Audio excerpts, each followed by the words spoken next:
You know, when we think about the foundations of democracy, it's hard not to go back to the Declaration of Independence in 1776. This document, this bold statement, wasn't just a piece of paper.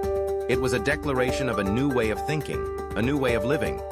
It was a revolutionary idea that said, we the people have the right to govern ourselves. And if you think about it, that's pretty radical. Imagine being in those days. The American colonies were under British rule, and people were starting to feel the weight of taxation without representation. They were fed up.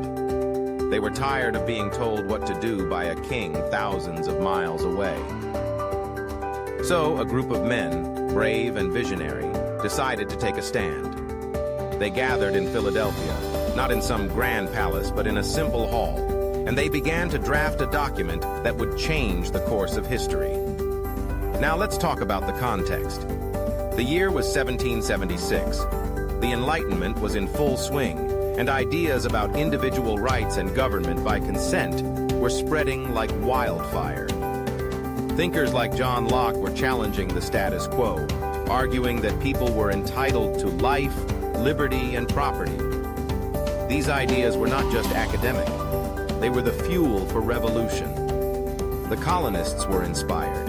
They began to see themselves not just as subjects of the British Empire, but as individuals with rights that could not be taken away.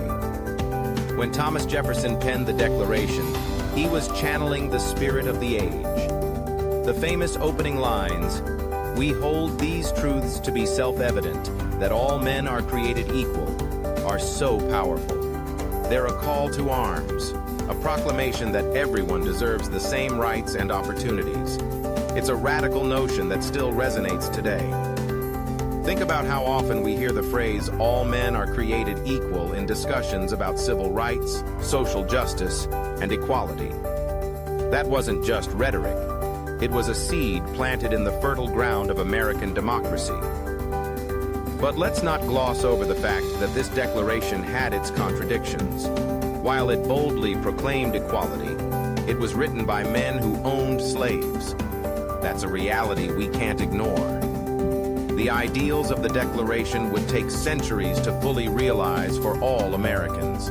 It's a reminder that the journey toward true equality is ongoing, and that our history is complex, filled with both noble aspirations and glaring failures.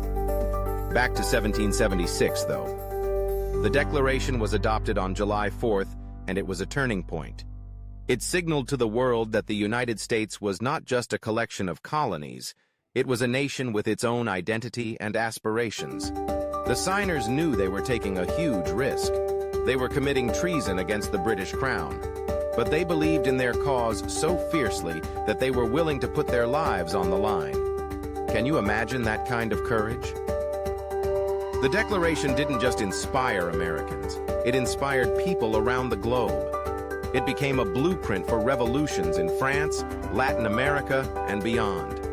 The idea that people could rise up against tyranny and demand their rights was infectious.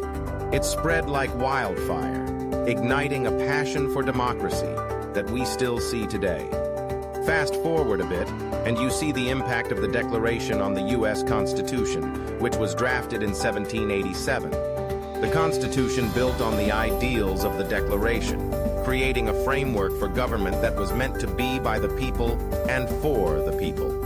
It established checks and balances, ensuring that no single branch of government could become too powerful. It was a practical application of those lofty ideals, a way to make democracy work in the real world. But let's not forget that the fight for democracy didn't end with the Constitution. It was just the beginning.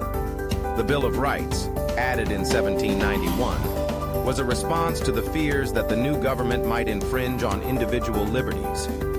Those first 10 amendments were critical in ensuring that the rights of citizens were protected. They reinforced the idea that democracy isn't just about voting, it's about safeguarding individual freedoms. As we move through history, we see the Declaration's influence in various movements. The abolitionist movement, women's suffrage, the civil rights movement. All of these were driven by the belief that the principles laid out in the Declaration should apply to everyone, not just a privileged few. Activists invoked its language, reminding us that the fight for equality is a continuous struggle. And here we are today, in a world where democracy is still being tested. The ideals of the Declaration of Independence are more relevant than ever.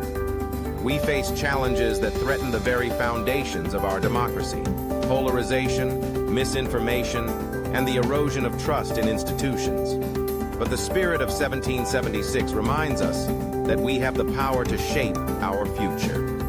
It calls on us to engage, to speak out, and to uphold the values that make democracy worth fighting for. So, what does this mean for us?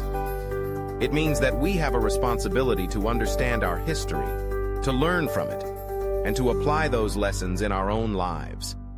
It means participating in our democracy, whether that's voting, advocating for change, or simply having conversations about the issues that matter.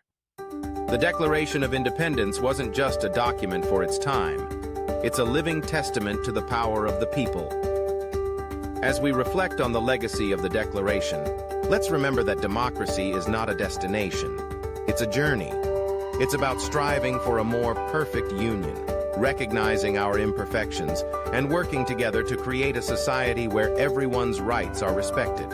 The fight for democracy is ongoing, and it's up to us to carry that torch forward, just as those brave men did in 1776. So let's honor their legacy by embracing the ideals of freedom, equality, and justice for all.